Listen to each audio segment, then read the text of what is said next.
ആ കാലയളവിലെ സമര സംഘടനാ അനുഭവങ്ങളും 87-ൽ ഉജ്ജ്വലമായ ഒരു സമരം നടന്നു. കേരളത്തിലും ഇന്ത്യയിലും ആദ്യം നടന്ന ആക്രമണങ്ങളെ നേരിടുന്നു, അതിനെ പോരാട്ടങ്ങൾ കൊണ്ട് ചെറുക്കുന്നു. ഒരാൾ വിളിച്ചു കൊടുക്കാനും മറ്റൊരാൾ ഏറ്റുവിളിക്കാനും ഉണ്ടെങ്കിൽ അതൊരു പ്രകടനമാണ്. സുകുമാർ അഴീക്കോടിനെ കൂടാതെ നമ്മുടെ ബേപ്പൂർ സുൽത്താൻ അക്ഷരാർത്ഥത്തിൽ മനുഷ്യ കോട്ട കെട്ടിയാണ് അതിനെ സംരക്ഷിച്ചത്. ഈ ചങ്ങല കേരളത്തിന് വേണ്ടിയാണ്, കേരളത്തിലെ ജനങ്ങൾക്കാകെ വേണ്ടിയാണ്. ഡിവൈഎഫ്ഐയുടെ പ്രവർത്തകർ മാത്രമല്ല, പൊതു സമൂഹത്തിലുള്ള എല്ലാ മനുഷ്യരും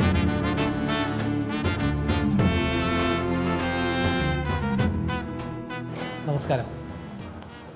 ഡിവൈഎഫ്ഐ നേതൃത്വത്തിൽ ജനുവരി മാസം 20-ാം തീയതി കാസർഗോഡ് മുതൽ തിരുവനന്തപുരം വരെ സംഘടിപ്പിക്കുന്ന മനുഷ്യച്ചങ്ങലയുമായി ബന്ധപ്പെട്ട ഒരു മുൻകാല അനുഭവം പങ്കുവെക്കാനാണ് നമ്മളിപ്പോൾ ഇവിടെ ഒത്തുചേർന്നിരിക്കുന്നത്. കേന്ദ്ര സർക്കാരിൻ്റെ നയങ്ങൾക്കെതിരെ റെയിൽവേ അവഗണന, അതേപോലെ നിയമന നിരോധനം, കേരളത്തോടുള്ള സാമ്പത്തിക ഉപരോധം, ഇതിനെതിരെ ഇനിയും സഹിക്കണോ ഈ കേന്ദ്ര അവഗണന എന്ന മുദ്രാവാക്യവുമായാണ് ഡിവൈഎഫ്ഐ മനുഷ്യച്ചങ്ങല സംഘടിപ്പിക്കുന്നത്.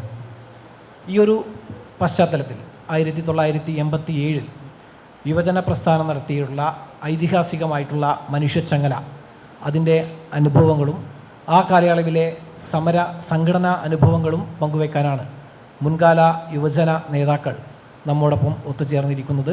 SRPയിൽ നിന്ന് തന്നെ സമരചരിത്രത്തിൻ്റെ ഒരു ചരിത്രം സഖാവിൽ നിന്ന് തന്നെ തുടങ്ങാം. യുവാക്കന്മാരുടെ ആവശ്യങ്ങളും താല്പര്യങ്ങളും ഉയർത്തിക്കൊണ്ട് ഉജ്ജ്വലമായ സമരം നടത്തിയിട്ടുള്ളതാണ് കേരളത്തിലെ യുവജന പ്രസ്ഥാനം. ആദ്യത്തെ സമരം നടക്കുന്നത് 1969-ലാണ്. അന്ന് യുവജന പ്രസ്ഥാനം കേരളത്തിൽ കാൽനട ജാഥ നടത്തി. അതിനുശേഷം ഡൽഹിയിലെത്തി. ഡൽഹിയിൽ പാർലമെൻറ്റ് മാർച്ച് നടത്തി, അറസ്റ്റ് ചെയ്യപ്പെട്ടു, ജയിൽവാസം അനുഭവിച്ചു. അന്നും ഉന്നയിച്ച പ്രശ്നം കേന്ദ്ര ഗവൺമെൻറ്റിൻ്റെ നയ സമീപനങ്ങൾക്കെതിരായി യുവാക്കന്മാരെ അണിനിരത്തുക എന്നതായിരുന്നു.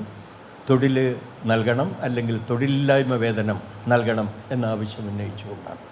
അതുപോലെ 1987-ൽ കേരളത്തിൽ ഉജ്ജ്വലമായ ഒരു സമരം നടന്നു.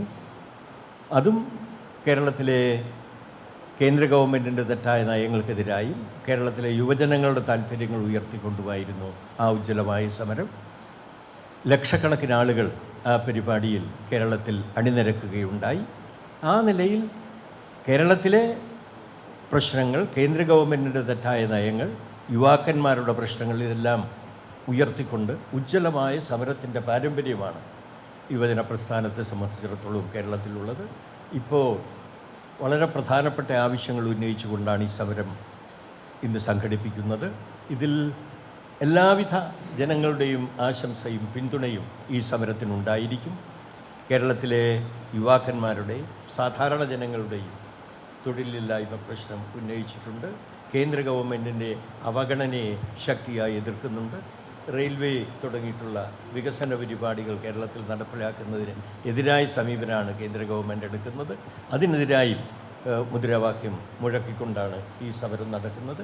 തീർച്ചയായും ഈ രാജ്യത്തിലെ മുഴുവൻ ജനങ്ങളുടെയും പിന്തുണ ഈ സമര പരിപാടിക്കുണ്ടായിരിക്കും. 87-ൽ മുൻമാതൃകകളില്ലാതെയാണ് ഒരു മനുഷ്യച്ചങ്ങല, മഹത്തായ ഒരു മനുഷ്യച്ചങ്ങല ഏറ്റെടുക്കുന്നത്. പ്രത്യേകിച്ച് കാസർഗോഡ് മുതൽ തിരുവനന്തപുരം എന്ന് പറയുമ്പോൾ 722 കിലോമീറ്ററാണ്. അപ്പോൾ കണ്ണി മുറിയാതെ ഇങ്ങനെ ഒരു മഹാപ്രക്ഷോഭം ഏറ്റെടുക്കുമ്പോൾ അന്നത്തെ ഒരു സംഘടനാ അനുഭവം എങ്ങനെയാണ്? സഖാവ് ഒന്ന് പങ്കുവെക്കാം. ഇത് പറയുമ്പോൾ നമ്മുടെ ഇന്ത്യയിലെ, കേരളത്തിലെ വിദ്യാർത്ഥി യുവജന പ്രസ്ഥാനത്തെ, ദേശീയ തലത്തിലുള്ള പ്രസ്ഥാനത്തെ ഓർമ്മിച്ചുകൊണ്ട് പറയുന്നതാണ് നല്ലതെന്ന് എനിക്ക് തോന്നുന്നു. 1970-ലാണ് SFI എന്ന പ്രസ്ഥാനം രൂപീകരിക്കുന്നത്.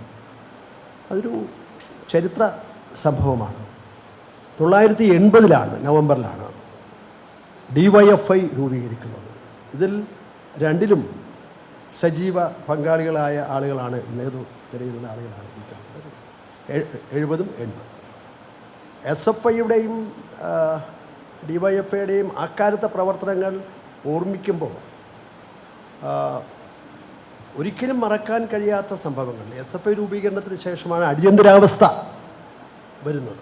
അടിയന്തരാവസ്ഥയെ അന്നത്തെ വിദ്യാർത്ഥി അതിനെ നേരിട്ടു. അടിയന്തരാവസ്ഥയ്ക്കെതിരായിട്ട് അന്ന് അതിന് നേതൃത്വം കൊടുത്ത പ്രസ്ഥാനവും SFI ആണ്. അന്ന് SFIയുടെ ഭാരവാഹി എന്ന നിലയിൽ സഖാവ് MA ബേബിയും അതേപോലെ തന്നെ കോടിയേരി ബാലകൃഷ്ണനാണ് അന്ന് SFIയുടെ സംസ്ഥാന സെക്രട്ടറി. അതുപോലെ G സുധാകരൻ അന്ന് ആ സമയത്ത് ഒന്നൊഴിഞ്ഞതേയുള്ള ദേശീയ ഭാരവാഹിയാണ്. ഞങ്ങളെല്ലാം ചേർന്നുകൊണ്ട് അന്നത്തെ യൂണിവേഴ്സിറ്റി കോളേജിൽ നിന്ന് ആരംഭിച്ച അടിയന്തരാവസ്ഥയ്ക്കെതിരായിട്ട് കേരളത്തിലും ഇന്ത്യയിലും ആദ്യം നടന്ന ഒരു പ്രതിഷേധ പ്രകടനം. ഫാസിസ്റ്റ് ഇന്ദിര തുലയട്ടെ, അടിയന്തരാവസ്ഥ അറബിക്കടലിൽ എന്ന മുദ്രാവാക്യം തന്നെ അന്ന് വിളിച്ചു. അതാണ് പിന്നെ EMS പറഞ്ഞതോടുകൂടി കേരളത്തിൻ്റെ മുദ്രാവാക്യമായി മാറിയത്. ജീവിതത്തിൽ ഒരിക്കലും മറക്കാൻ കഴിയാത്ത കാര്യമാണ്. DYFIയിലേക്ക് വരുമ്പോൾ ആ ആവേശത്തോടു കൂടിയാണല്ലോ ഞങ്ങളെല്ലാം DYFIയിലേക്ക് വരുന്നത്. ഈ DYFIയെ പരിചയപ്പെടുത്തട്ടെ. അതിനുവേണ്ടി ഞങ്ങൾ കാസർഗോഡ് നിന്ന്, അങ്ങനെയാണ് ഈ മനുഷ്യച്ചങ്ങലയുടെ ചിന്തയുടെ തുടക്കം എന്ന് വേണമെങ്കിൽ പറയാം. കാസർഗോഡ് നിന്ന് ഞങ്ങൾ കാൽനടയായിട്ട് മാർച്ച് നടത്തി. കാൽനടയായിട്ട് കാസർഗോഡ് നിന്ന് കൊച്ചി, തെക്ക് നിന്ന് കാൽനടയായിട്ട് കൊച്ചിയിലേക്ക്, തൃശ്ശൂരിലേക്ക്. അങ്ങനെയാണ് അതിൻ്റെ യൂത്ത് മാർച്ച് എന്ന പേരിൽ, യൂത്ത് മാർച്ച് എന്നാണ് ഇട്ട പേര്. അതിപ്പോൾ പരിചിതമായി, യൂത്ത് മാർച്ച്. പിന്നെ ദേശീയ തലത്തിൽ തന്നെ ഞങ്ങൾ എടുത്ത മുദ്രാവാക്യങ്ങളിൽ ഏറ്റവും കാതലായിട്ടുള്ളത് 1 വിദ്യാഭ്യാസം, 2 തൊഴിൽ. ഇതിൽ വച്ചുകൊണ്ടാണ് എല്ലാവർക്കും വിദ്യാഭ്യാസം, എല്ലാവർക്കും തൊഴിൽ. Education for all, job four ആൾ. ഇതൊരു സ്ലോഗനായി വെച്ചുകൊണ്ട് പാർലമെൻറ്റിലേക്ക് മാർച്ച് നടത്തി. അതൊക്കെ ഒരു വർഷം കൊണ്ട് ചെയ്ത കാര്യങ്ങളാണ്. 1 വർഷം 2 വർഷം കൊണ്ട് ചെയ്ത കാര്യങ്ങളാണ്. അങ്ങനെയുള്ള പ്രവർത്തനങ്ങളിലാണ് ഇതിൻ്റെ തുടക്കം. ആ സന്ദർഭത്തിലാണ് ഇവിടെ സൂചിപ്പിക്കപ്പെട്ടതുപോലെ ഒരു ആശയം, നേരത്തെ ആ ആശയമുണ്ടെങ്കിലും ആരും അത് ഏറ്റെടുക്കാൻ തയ്യാറായിരുന്നില്ല. ഏത്? ഒരു മനുഷ്യച്ചങ്ങല.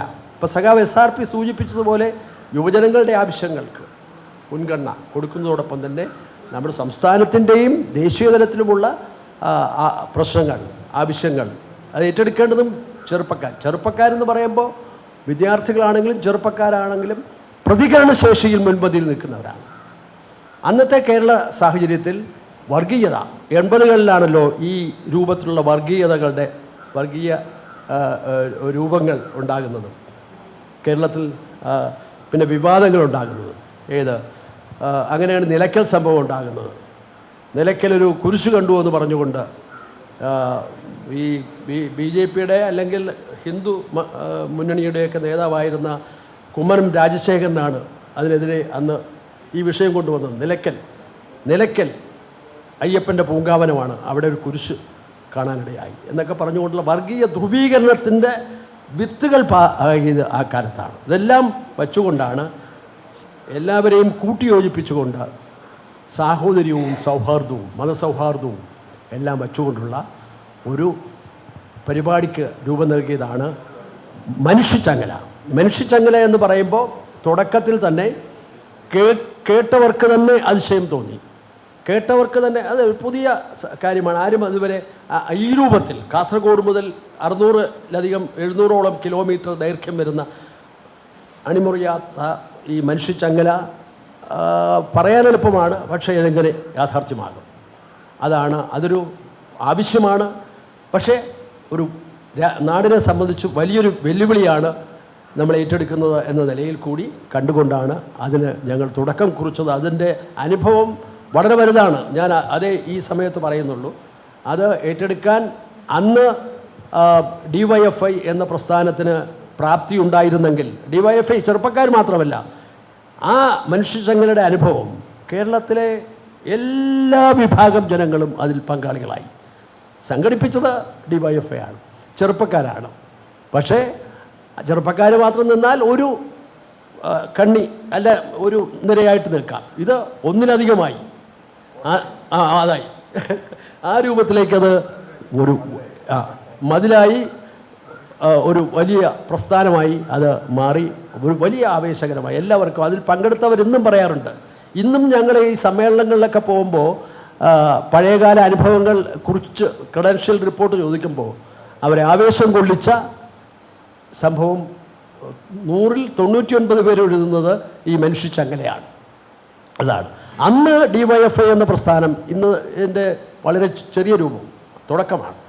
സാധിച്ചെങ്കിൽ ഇന്നത്തെ DYFI പ്രസ്ഥാനത്തിന് ഇതിൻ്റെ 10 മടങ്ങ് വിജയിപ്പിക്കാൻ സാധിക്കും എന്നാണ്. അതിലെ എല്ലാ ഭാവുകങ്ങളും വിജയങ്ങളും ആശംസിക്കുകയാണ്. 87 നമ്മൾ ദേശീയ ഐക്യത്തിന് വേണ്ടി വർഗീയതയ്ക്കെതിരാണ് അന്ന് മനുഷ്യച്ചങ്ങല സംഘടിപ്പിച്ചതെങ്കിൽ അതേ വിഷയം ഇന്ന് വളരെ മൂർത്തമായ രൂപത്തിൽ ഇന്ന് നിലനിൽക്കുമ്പോഴും ഈ ദേശീയ രാഷ്ട്രീയ സാഹചര്യത്തിൽ DYFIയുടെ ഈ ഒരു മഹാസമരത്തിൻ്റെ പ്രസക്തിയെക്കുറിച്ച് ഇതിൻ്റെ ഒരു ചരിത്ര പശ്ചാത്തലം, പിന്നെ യുവജന പ്രസ്ഥാനം എങ്ങനെ വളർന്നു വന്നു എന്നുള്ളത് SRP ആദ്യം പറഞ്ഞു. യഥാർത്ഥത്തിൽ SRPയുടെ നേതൃത്വത്തിലും ഒരു കേരളത്തിൽ നിന്ന് ഡൽഹി വരെ ഒരു മനുഷ്യച്ചങ്ങല തീർത്തു, ട്രെയിനിൽ യാത്ര ചെയ്തുകൊണ്ട്. ഡൽഹിയിൽ പോയി ഇവർ അറസ്റ്റ് ചെയ്യപ്പെട്ടു, തിഹാർ ജയിലിൽ പോയി, അങ്ങനെയൊക്കെയുള്ള ചരിത്രമുണ്ട്. പിന്നെ 87 മനുഷ്യച്ചങ്ങലയെക്കുറിച്ച് വിജയകുമാർ അതിൻ്റെ പശ്ചാത്തലവും പറഞ്ഞു. അന്നത്തെ ആ മനുഷ്യച്ചങ്ങലയുടെ സംഘാടനത്തിൽ അഖിലേന്ത്യാ നേതൃത്വത്തിൻ്റെ DYFIയുടെ ഭാഗമായിരുന്നത് കൊണ്ടും മറ്റും വിജയകുമാറിനോടും മറ്റുള്ളവരോടും ഒപ്പം മുഴുവൻ സമയം ഇവിടെ നിൽക്കാൻ കഴിഞ്ഞില്ലെങ്കിലും ഒരുപാട് സമയം ഞാനും അന്ന് ചെലവഴിച്ചു. എനിക്കിവർ നൽകിയ ഒരു ഉത്തരവാദിത്വം സാഹിത്യകാരന്മാർ, കലാസാംസ്കാരിക രംഗത്തുള്ളവരെയൊക്കെ ബന്ധപ്പെട്ട് എല്ലാവരും, ഒരുപാട് പേര്, കേരളത്തിലെ പ്രശസ്തരായ എല്ലാ സാഹിത്യകാരന്മാരും കലാകാരന്മാരുമാണിത്. അത് വളരെ പ്രധാനപ്പെട്ടൊരു കാര്യമാണ്. ഇപ്പോഴും അതിൻ്റെ വിവരങ്ങളെല്ലാം ഉണ്ട്, അതെല്ലാം ഇപ്പോൾ പറഞ്ഞ സമയം. എല്ലാവരും കേരളത്തിലെ കലാസാംസ്കാരിക രംഗത്തുള്ള എല്ലാ പ്രതിഭകളും ഒരിടത്തല്ലെങ്കിൽ മറ്റൊരിടത്ത് അതിൽ പങ്കെടുത്തു. ശാരീരികമായി ആ ദിവസം എത്തിച്ചേരാൻ കഴിയാത്തവരെല്ലാം സന്ദേശങ്ങൾ അയച്ചു. യഥാർത്ഥത്തിൽ ഈ സമയത്ത് എനിക്ക് പറയാനുള്ളത്, ആ മനുഷ്യച്ചങ്ങല മുതൽ DYFI നടത്തിക്കൊണ്ടിരിക്കുന്ന പ്രവർത്തനങ്ങളുടെ ഒരു ചരിത്ര ഗ്രന്ഥം തയ്യാറാക്കേണ്ടതുണ്ട്. ആ മനുഷ്യച്ചങ്ങല മാത്രമല്ല, DYFIയുടെ ചരിത്രം. ഞങ്ങളിപ്പോൾ രൂപീകരണ സമ്മേളനത്തിൽ 80 ലുധിയാനയിൽ പോയ SFIയുടെ അന്നത്തെ ഓൾ ഇന്ത്യ പ്രസിഡൻ്റായിട്ട് പങ്കെടുത്ത ആളാണ്.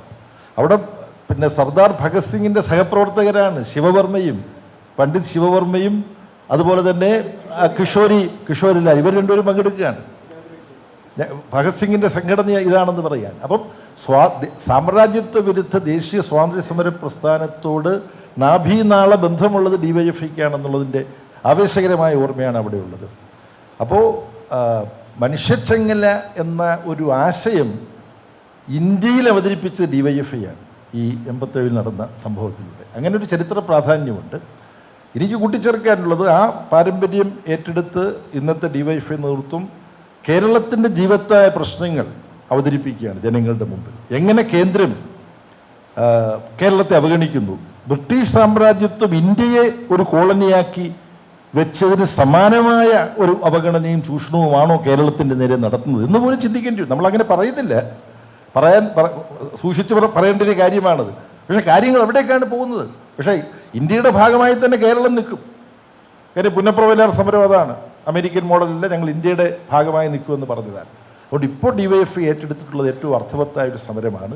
ഈ സമരത്തിനൊപ്പം കഴിഞ്ഞ ദിവസം ഞാൻ പൊതിച്ചോറ് ഉച്ചയ്ക്ക് ആശുപത്രിയിൽ നിൽക്കുന്നവർക്ക് വിതരണം ചെയ്യുന്ന പരിപാടിയിൽ പങ്കെടുത്തു, തിരുവനന്തപുരത്ത് പങ്കെടുത്തു. കൂത്തുപറമ്പ് സമരം, രക്തസാക്ഷികൾ, ഏറ്റവും ഭീകരമായ ഭരണകൂട അതിക്രമങ്ങൾ സഹിച്ച് മുന്നേറുന്ന സംഘടനയാണ് DYFI. അപ്പം ആക്രമണങ്ങളെ നേരിടുന്നു, അതിനെ പോരാട്ടങ്ങൾ കൊണ്ട് ചെറുക്കുന്നു. ഇതെല്ലാം നടത്തിക്കൊണ്ടിരിക്കുമ്പോൾ ആശുപത്രികളിൽ രോഗികളായി കിടക്കുന്നവർക്കും കൂട്ടിരിപ്പുകാർക്കും ഉച്ചഭക്ഷണ പൊതികൾ നാട്ടിൽ നിന്ന് ശേഖരിച്ചു കൊണ്ടെത്തിക്കുന്നു. DYFIയെ പോലെ മാതൃകാപരമായി പ്രവർത്തിക്കുന്ന മറ്റു സംഘടനകളുണ്ടോ എന്നുള്ളത് അന്വേഷിക്കണം. ഒരു കാലത്ത് ഈ സംഘടനയുടെ ഭാഗമായി പ്രവർത്തിച്ചത് അഭിമാനകരമാണ്.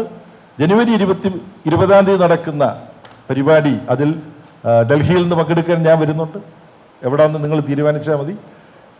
എല്ലാ കേരളീയരുടെ അവകാശങ്ങൾ സംരക്ഷിക്കാനുള്ള ഒരു പോരാട്ടമാണെന്ന് തിരിച്ചറിഞ്ഞുകൊണ്ട് ജനുവരി 20 പരിപാടിയിൽ പങ്കെടുക്കണമെന്നാണ് എൻ്റെ അളിയ അഭ്യർത്ഥന. അടുത്തതായിട്ട് ഗോവിന്ദൻ മാസ്റ്റർ. യുവജന ഫെഡറേഷൻ്റെ യുവജന പ്രസ്ഥാനത്തിൻ്റെ കേരളത്തിൻ്റെ ചരിത്രവുമായിട്ട് അവേദ്യമായി ബന്ധപ്പെടുകയും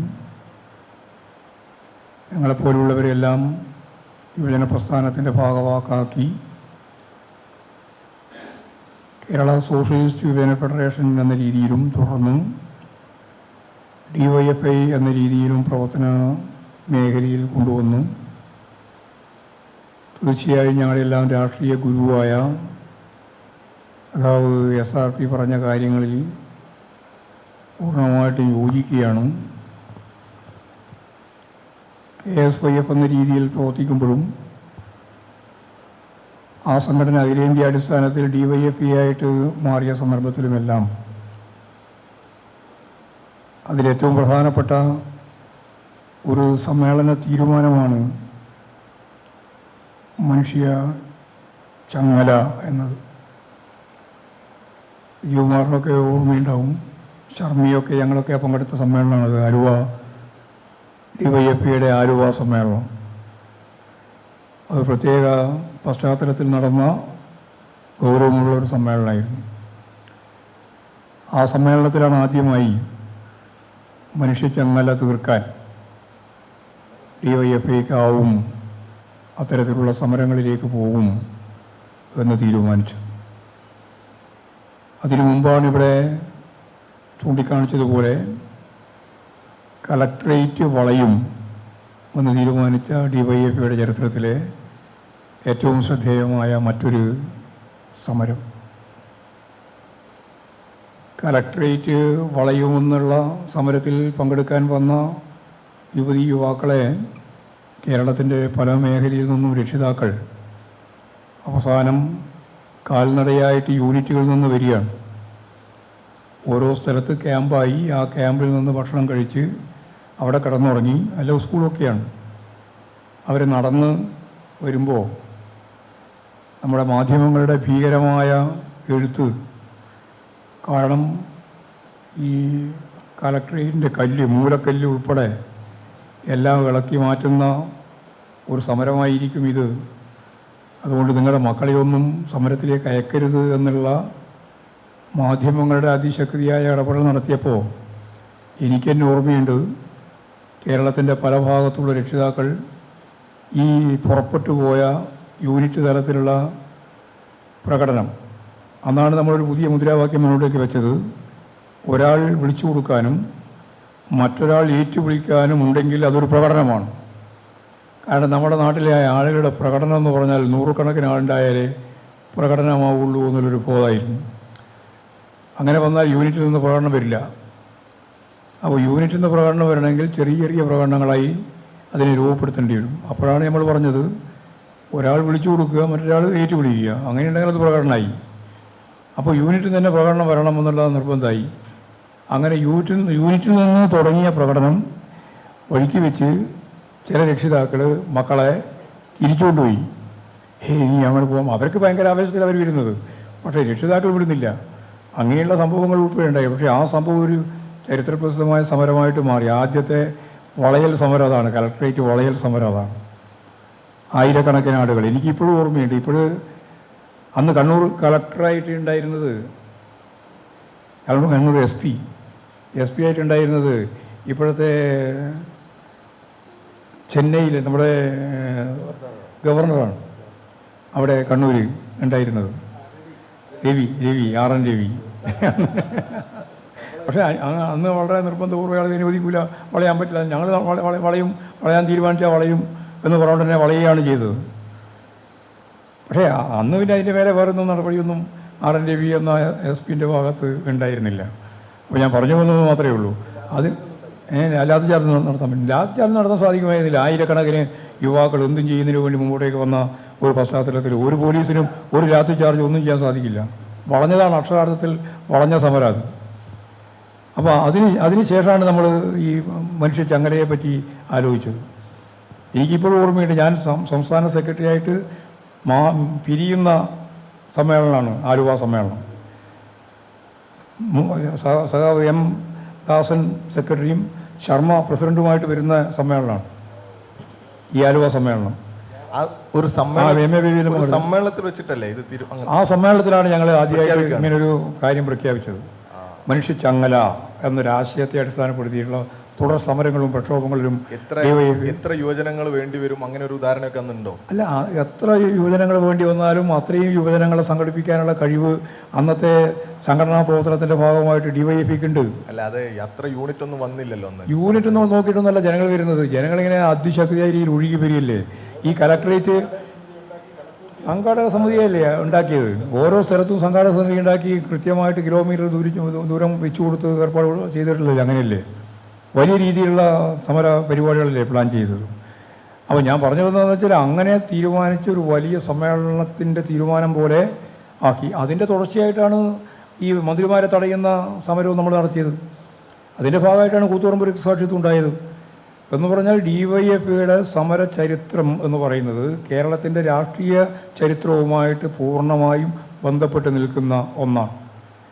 അത് വർഗീയതക്കെതിരായിട്ടുള്ള പോരാട്ടമായാലും തൊഴിലില്ലായ്മക്കെതിരായിട്ടുള്ള പോരാട്ടമായാലും ജനങ്ങളെ അഭിമുഖീകരിക്കുന്ന പ്രശ്നങ്ങൾക്ക് പരിഹാരം കാണുന്നതിന് വേണ്ടിയുള്ള പ്രാദേശിക തലത്തിലുള്ള സമരങ്ങളും പോരാട്ടങ്ങളുമായാലും അതേപോലെ തന്നെ ഈ പറഞ്ഞ രീതിയിൽ ഗവൺമെൻറ് എടുത്തുകൊണ്ടിരിക്കുന്ന അന്നത്തെ ഗവൺമെൻറ് UDF ഗവൺമെൻറ് എടുത്തുകൊണ്ടിരിക്കുന്ന വിദ്യാഭ്യാസ നയം സ്വകാര്യവൽക്കരണവുമായിട്ട് ബന്ധപ്പെട്ട് നടത്തിയിട്ടുള്ള നിലപാടുകൾക്കെതിരായിട്ടും ഒക്കെ തന്നെ തീക്ഷ്ണമായ പോരാട്ടങ്ങളും സമരങ്ങളുമാണ് യഥാർത്ഥത്തിൽ നടത്തിയിരുന്നത്.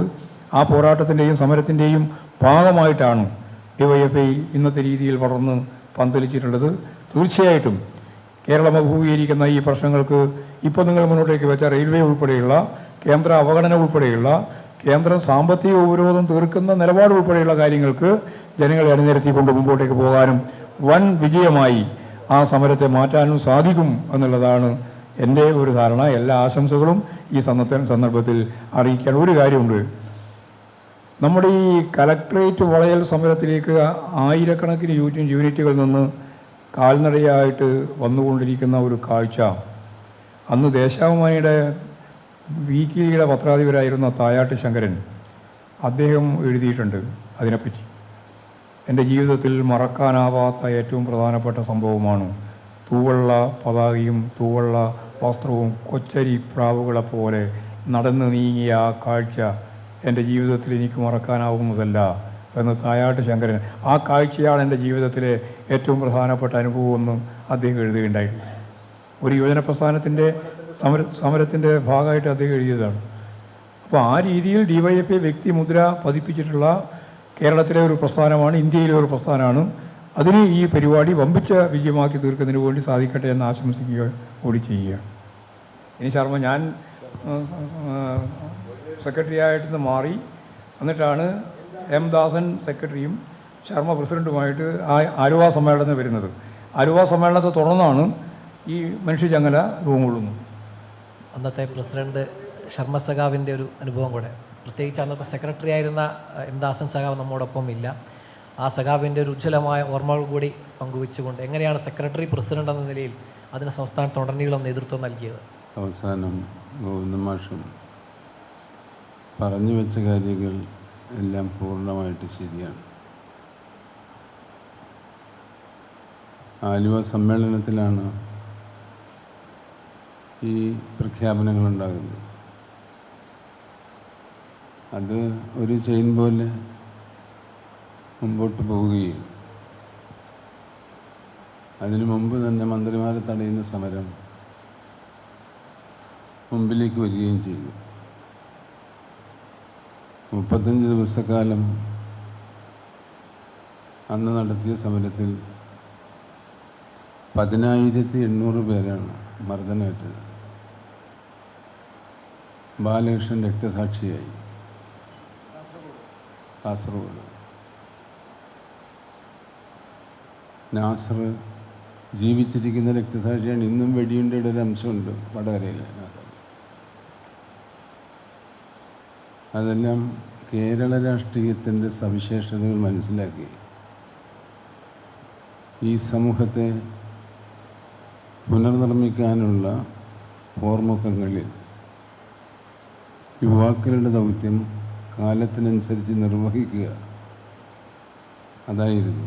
മനുഷ്യച്ചങ്ങലയിലേക്ക് വരുമ്പോൾ ഉണ്ടായൊരു പ്രത്യേകത, 25 ലക്ഷം പേരാണ് അന്ന് സ്റ്റേറ്റ് കമ്മിറ്റി ടാർഗറ്റ് ചെയ്തത്. നമ്മൾ ചോദിച്ചില്ല എത്ര ലക്ഷം പേരാണ്? 25 ലക്ഷം പേരാണ്. 25 ലക്ഷം പേരാണ് പങ്കെടുക്കാൻ നിശ്ചയിച്ചിരുന്നത് അന്ന്. അപ്പം പ്ലാനിങ് 28 ലക്ഷം പേര് പങ്കെടുത്തു. 28 ലക്ഷം പേര്. അതിനുശേഷം 2 കൊല്ലം കഴിഞ്ഞപ്പോൾ നിശ്ചയിച്ചതിൽ 3 ലക്ഷത്തിൽ കൂടുതൽ ആൾ പങ്കെടുത്തു. കൂടുതൽ. അതിന് ഒരു ചരിത്ര പശ്ചാത്തലമുണ്ട്. അതായത് കണ്ണി പൊട്ടും എന്ന് പറഞ്ഞുകൊണ്ട് വാർത്ത കൊടുമ്പിനി കൊണ്ട് 30 ജീപ്പാണ് കേരളത്തിലെ പ്രമുഖ പത്രമായ മലയാള മനോരമ മലപ്പുറം ജില്ലയിൽ ചെയിൻ പോലെ കോർത്തിട്ടത്. ഇന്നത്തെ പോലെ മൊബൈൽ ഫോണൊന്നും ഇല്ലാത്തതുകൊണ്ട് ക്യാമറയായിട്ട് ജീപ്പ് കിട്ടുന്നതാണോ? 30 ജീപ്പ് മലപ്പുറം ജില്ലയിൽ മാത്രമായിട്ട്. അവിടെയല്ല ഞങ്ങൾക്ക് ഏറ്റവും ദുർബലമായ പ്രദേശങ്ങൾ അന്നത്തെ സാഹചര്യത്തിൽ. അപ്പോൾ അവിടെ ആയിരിക്കും കണ്ണി ഏറ്റവും കൂടുതൽ പൊട്ടണത് എന്ന് കണക്കാക്കി. പക്ഷേ ഇരട്ടി ലൈനായിപ്പോയി. ഒരു ലൈൻ മാത്രമല്ല, ഇരട്ടി ലൈനും. അവിടുത്തെ മലപ്പുറത്തെ കമ്മിറ്റിക്കാർ പറഞ്ഞത് വേണമെങ്കിൽ കോഴിക്കോട്ടേക്കോ കാസർഗോട്ടേക്കോ കുറച്ച് ആളെ ഞങ്ങൾ തരാമെന്ന് പറഞ്ഞു. അങ്ങനെയായിരുന്നു അത്. അത് കഴിഞ്ഞ് 2 വർഷം കഴിഞ്ഞപ്പോൾ 89 മനുഷ്യ കോട്ട തീർക്കുക.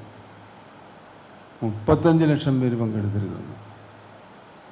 അന്ന് 12ാം പാർട്ടി കോൺഗ്രസ് കൽക്കട്ടയിൽ നടന്നപ്പോൾ കൽക്കട്ടയിൽ നടന്ന കോൺഗ്രസ്സിൽ അവതരിപ്പിച്ചിട്ടുള്ള റിപ്പോർട്ടിൽ തന്നെ ഒരു പ്രത്യേക പോർഷൻ പറയുന്നുണ്ട്. ഇന്ത്യയിലെ ആഗസ്റ്റിലെ യുവജന മുന്നേറ്റം, കേരളം കണ്ട ഒരു മുന്നേറ്റത്തെക്കുറിച്ച് പാർട്ടിയുടെ പരമാധികാര സംഘടനയായിട്ടുള്ള പാർട്ടി കോൺഗ്രസ്സിൽ ഇന്ത്യ കണ്ട ഏറ്റവും വലിയ ആഗസ്റ്റിലെ യുവജന മുന്നേറ്റം എന്ന് പറഞ്ഞ് പ്രശംസിക്കുകയും ചെയ്തു അത്തരം സമരങ്ങൾ. അപ്പം ഇതെല്ലാം ദേവി നേരത്തെ പറഞ്ഞതുപോലെ ഒരു ചരിത്ര സംഭവമായിട്ട് മാറുന്നതിൽ മറ്റൊരു പ്രത്യേകത ഉണ്ടായിരുന്നു. കേരളം പൂർണ്ണമായും ഈ സംഭവത്തോട് ഇഴുകിച്ചേരുകയായിരുന്നു. ഞാൻ തൃശ്ശൂർ ഒരു ചടങ്ങിൽ പങ്കെടുത്തു കഴിഞ്ഞതിന് ശേഷം നേരെ പാലക്കാട്ടേക്ക് പോകാൻ വണ്ടി കയറാൻ നിൽക്കുമ്പോൾ ഒരു 10-40 പേരുള്ള ഈ യോഗത്തിലൊരു വളരെ പരിചയമുള്ള ഒരാൾ പ്രസംഗിക്കണം. ബസ്സിൽ നിന്ന് ഇറങ്ങി. എനിക്ക് സംശയം തോന്നി, സുകുമാർ അഴീക്കോടാണ്. അപ്പോൾ അഴീക്കോട് മാഷ് തൃശ്ശൂർ തേക്കാട് മൈതാനത്ത് ഈ വൈകുന്നേരം സന്ധ്യാനത്ത് അച്യുതമേനോൻ അങ്ങനെ തുടങ്ങിയ പ്രമുഖരായ ആളുകൾ വന്നിരുന്ന് വായിക്കുകയും തമ്മിൽ സംസാരിക്കുകയും ചെയ്യാറുണ്ട്. അങ്ങനെ സംസാരിക്കുകയൊക്കെ ചെയ്യുന്നതിൻ്റെ ഭാഗമായി ഈ സംഭവത്തെക്കുറിച്ച് മനസ്സിലാക്കി അഴീക്കോട് മാഷ് വന്ന് മൈക്ക് മേടിച്ച് അവിടെ വെച്ച് പിന്തുണയ്ക്കാൻ പറ്റും. അഴീക്കോട് മാഷ ഒരു പ്രോഗ്രാം നമുക്ക് കിട്ടണമെന്നുണ്ടെങ്കിൽ വളരെ കഷ്ടപ്പെട്ട് നടന്ന് യജ്ഞം നടത്തിയാലേ കിട്ടുള്ളൂ. കാരണം അത്രയും തിരക്കുള്ള മനുഷ്യനാണ്. പക്ഷേ ഇങ്ങനെയുണ്ടായി. അഴീക്കോട് മാഷ മാത്രം, സുകുമാർ അഴീക്കോട് മാഷേ ചങ്ങലക്ക് പിന്തുണ പ്രഖ്യാപിച്ചുകൊണ്ട് DYFIയുടെ ക്യാമ്പയിൻ നടക്കാനില്ല. ഇവിടെ ഒരു ക്യാമ്പയിൻ കണ്ടു. പോണ വഴിക്കുന്ന ആളിറങ്ങിയിട്ട് ഞാൻ 2 വാക്ക് പറഞ്ഞ് ആ കാറ്റഗറിയിൽ പെട്ട ആളല്ലല്ലോ അഴീക്കോട് മാഷ്. പക്ഷെ എല്ലാ കാറ്റഗറിയിലും ഉൾക്കൊള്ളാൻ കഴിയുന്ന മാഷ് അതിന് പിന്തുണ പ്രഖ്യാപിച്ച് പരസ്യമായിട്ട് പ്രഖ്യാപിച്ചു. പ്രചരണത്തിന്റെ ഒരു ആവേശത്തിൽ സംഭവമായിട്ടത് മാറിയത് അന്ന് ആ കാലത്ത്. ഇവിടെ നമ്മുടെ സുകുമാർ അഴീക്കോടിനെ കൂടാതെ പൊൻകുന്നം വർക്കി, അതേപോലെ നമ്മുടെ ബേപ്പൂർ സുൽത്താൻ, കാക്കനാടൻ വൈക്കം ചന്ദ്രശേഖരൻ നായർ, കുതിരവട്ടം പപ്പു, P. വത്സല, പിന്നെ MT, അങ്ങനെ മഹാകവി ഒളപ്പമണ്ണ, ഇതെല്ലാം എല്ലാ വശങ്ങളും സർവ്വതല സ്പർശിയായിട്ട് പാർട്ടിസിപ്പേറ്റ് ചെയ്ത് ജനങ്ങളുടെ പിന്തുണ വന്നതോടുകൂടി ചങ്ങല ഒരു ഗിന്നസ് ബുക്കിലേക്ക് പ്രവേശിക്കുന്ന നിലയിലേക്ക് എത്തി. ചങ്ങല ഒരു ചുരുങ്ങിയ സമയത്തിനുള്ളിൽ ഈ ഒരു പ്രത്യേക പ്രശ്നത്തിൽ ഇത്രയും ലക്ഷം ആളുകളെ മോബിലൈസ് ചെയ്ത ചരിത്രത്തിലെ ആദ്യത്തെ സംഭവം എന്നുള്ള നിലയ്ക്ക് ഇതിൻ്റെ വിശകലനം നടത്തിയിരുന്നു ആ കാലത്ത്. അപ്പം അങ്ങനെ നോക്കുമ്പോൾ കേരളം ഏറ്റെടുത്തു, ജനങ്ങൾ ഏറ്റെടുത്തു. മാഷിവിടെ പറഞ്ഞല്ലോ. ഇതിന് മറ്റൊരു പ്രത്യേകതയും കാണുന്നത്, യഥാർത്ഥത്തിൽ ഇതിൻ്റെ എല്ലാം സംഭവങ്ങൾ നടക്കുമ്പോൾ SRP ഡൽഹിക്ക് പോകുന്നത് വരെ KSYFൻ്റെ ആളായിട്ട് മാർച്ചിന് പോകണമെന്നല്ല ഞാൻ പറയുന്നത്, പൊതുപ്രവർത്തനത്തിൻ്റെ ഭാഗമായിട്ട് ഡൽഹിക്ക് പോകുന്നത് വരെ ഈ മനുഷ്യച്ചങ്ങല, ഈ മനുഷ്യക്കോട്ട, മന്ത്രിമാരെ വഴിതടിയ സമരം, യുവജന മാർച്ച്, അങ്ങനെ തുടങ്ങിയിട്ടുള്ള ചരിത്രപ്രധാനമായ ഒരുപാട് സംഭവങ്ങൾക്ക് സാക്ഷ്യം വഹിക്കുന്നതിൻ്റെ പിന്നിൽ ഒരു ബ്രെയിൻ വർക്കുണ്ട്. ആ ബ്രെയിൻ വർക്കിൽ ഗുരുസ്ഥാനീയ മഹത്വത്തോടുകൂടി പ്രഥമസ്ഥാനീയനാണ്. കേരളത്തിലെ യുവജന വിദ്യാർത്ഥി പ്രസ്ഥാനങ്ങളുടെ നേതൃത്വനിരയിൽ പ്രഥമസ്ഥാനീയനായി പങ്കുവഹിച്ചിട്ടുള്ളത്. അതിൻ്റെ ഒരു ബ്രെയിൻ വർക്ക് SRPയുടേതായിരുന്നു എന്നുള്ളത് ഞാൻ ഈ സന്ദർഭത്തിൽ SRPയെ അഭിനന്ദിക്കുകകൂടി ചെയ്യേണ്ടത്, പ്രത്യേക ചരിത്രത്തിൻ്റെ ഓർമ്മ പുതുക്കുന്ന സന്ദർഭമായതുകൊണ്ട്. ഇപ്പം ഈ മുഖം ഇങ്ങനെ നിങ്ങൾ കാണുന്നുണ്ടല്ലോ, മുഖമടിച്ചു തകർത്തു, മൂക്ക് ഇല്ല. തിരുവനന്തപുരം മെഡിക്കൽ കോളേജിൽ വിജയകുമാർ കിടക്കുമ്പോൾ, ഇപ്പോൾ പറഞ്ഞാൽ നിങ്ങളത് എങ്ങനെ എടുക്കുമെന്ന് എനിക്ക് അറിഞ്ഞുകൂടാ, സഖാവിന് എന്ത് സംഭവിക്കുമെന്നതിനെക്കുറിച്ച് ഉത്കണ്ഠപ്പെട്ട നിമിഷങ്ങളുണ്ടായിരുന്നു, ദിവസങ്ങളുണ്ടായിരുന്നു.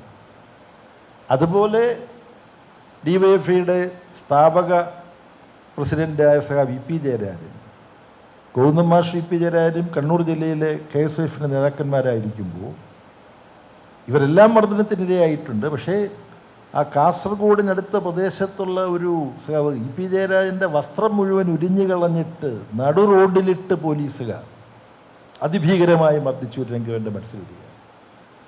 അപ്പോൾ DYFIയുടെ ഈ വളർച്ചയുടെ പിന്നിൽ ഇതുപോലുള്ള വാക്കുകൾ കൊണ്ട് വിവരിക്കാൻ കഴിയാത്ത ത്യാഗത്തിൻ്റെ ഏറ്റവും സമുന്നതരായ നേതാക്കന്മാർ തന്നെ ആക്രമിക്കപ്പെടും. അതിൽ അമ്പ് കൊള്ളാത്തവരില്ല കുരുക്കളിലെന്ന് പറയുന്ന പോലെ ഏതെങ്കിലും തരത്തിലുള്ള ആക്രമണത്തിനിരയാകാത്തവർ, ജയിലിൽ കിടക്കാത്തവരൊന്നുമില്ല. പക്ഷേ ഈ രണ്ടും ഞാൻ പ്രത്യേകിച്ച് ഓർക്കുകയാണ്. കേരളത്തിൽ യുവജന പ്രസ്ഥാനം ഇന്ന് കാണുന്ന വളർച്ചയിലേക്ക്, ഇന്ന് കാണുന്ന നിലയിലേക്ക് രൂപപ്പെടുത്തിയെടുക്കുന്നതിൽ ഏറ്റവും നിർണായകമായ പങ്ക് വഹിച്ചവരാണ്. പങ്കുവഹിക്കുക എന്ന് പറഞ്ഞാൽ അത് ഈ നിലയിൽ സ്ഥാപിച്ചവർ തന്നെയാണ്. അപ്പോൾ ഇന്ന് DYFI ഏറ്റെടുത്ത ഈ ഉജ്ജ്വലമായ സമരത്തിന് കൂടുതൽ കരുത്തോടുകൂടി ഇതിനെ മുന്നോട്ട് നയിക്കാനും ഈ സമരം വിജയിപ്പിക്കാനും ഇവിടെ പങ്കെടുത്തവർ പറഞ്ഞിട്ടുള്ള അവരുടെ ചരിത്ര അനുഭവങ്ങൾ തീർച്ചയായിട്ടും കരുത്തു പകരും എന്ന കാര്യത്തിൽ തർക്കമില്ല. 1980 DYFI രൂപീകരിച്ച് അതിനെ തുടർന്ന് നടത്തിയിട്ടുള്ള ആ കാലത്തെ പ്രവർത്തനങ്ങൾ അത് കേരളത്തിൻ്റെ രാഷ്ട്രീയ ചരിത്രത്തിൻ്റെ ഭാഗമാണ്. കേരളത്തിൻ്റെ മതനിരപേക്ഷത വെല്ലുവിളിക്കപ്പെടുന്ന സന്ദർഭത്തിൽ കേരളത്തെ മറ്റു പല വിധത്തിലും പല ഈ വിദ്വേഷ പ്രചാരകരും കടന്നാക്രമിക്കുന്ന ഘട്ടത്തിൽ അക്ഷരാർത്ഥത്തിൽ മനുഷ്യക്കോട്ട കെട്ടിയാണ് അതിനെ സംരക്ഷിച്ചത്. അതിൽ DYFIക്കുള്ള പങ്ക് എത്ര പറഞ്ഞാലും നമുക്ക് മതിയാവാത്ത വിധത്തിലുള്ളതാണ് എന്ന കാര്യത്തിൽ തർക്കമില്ല. ഇവിടെ നീണ്ട 37 വർഷങ്ങൾക്കിപ്പുറം DYFI വീണ്ടും ഒരു മനുഷ്യച്ചങ്ങല സൃഷ്ടിക്കുകയാണ്.